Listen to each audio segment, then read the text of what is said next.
আমরা মনে করি যারা মূর্তি পূজা করে তারাই শুধু মুশরিক না, মূর্তির সামনে যারা মাথা নত করেছে, মূর্তির উপাসনা যারা করে তারা যেমন মুশরিক, আল্লাহর আইন বাদ দিয়ে মানুষের আইনের গোলামি যারা করে তারাও মুশরিক।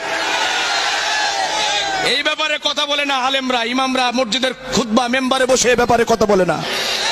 এই মুশরিকের পরিচয় দিতে গেলে ইমামতি চলে যাবে, খতিবগিরি চলে যাবে, কিন্তু আমার কি খতিবগিরি চলে যাওয়ার কোনো ভয় আছে? নাই তো, নাই মেহেরপুরে আসতে দেবেন না, এর বেশি তো না, নাই গুলি করে মারবেন। তা আমি বিশ্বাস করি 1 সেকেন্ড আগেও মরণ হবে না, পরেও মরণ হবে না। ওমা কানা লিনাফসিন আন তামুতা ইল্লা বিইজনিল্লাহি কিতাবাম মুআজ্জালা। মানুষের মরণ হবে না আল্লাহর হুকুম ছাড়া। মৃত্যুর সময় ফয়সালা করে রেখেছেন কে? আমার মৃত্যুর ফয়সালা হয় আকাশ থেকে, জমিন থেকে নয়।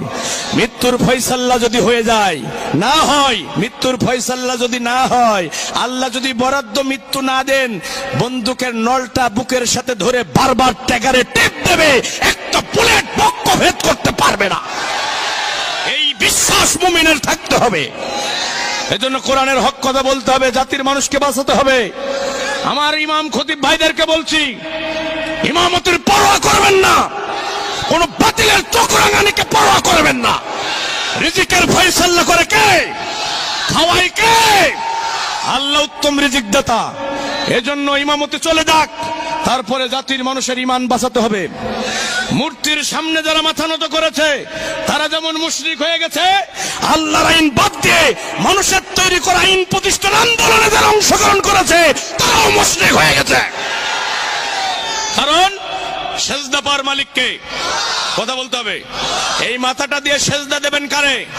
আল্লাহ ছাড়া কাউকে সেজদা দেয়া জায়েজ? যদি সেজদা দেন তাহলে আপনি শিরিক করলেন।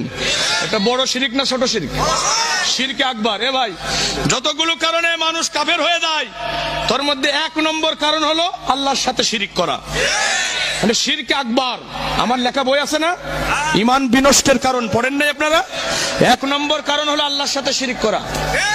আল্লাহর সাথে গোটা দুনিয়ার উলামায়ে কেরাম এ ব্যাপারে একমত, কেউ যদি শিরকে আকবার করে সে আর মুসলমান থাকে না, সে কাফের হয়ে যায়, সে বেঈমান হয়ে যায়।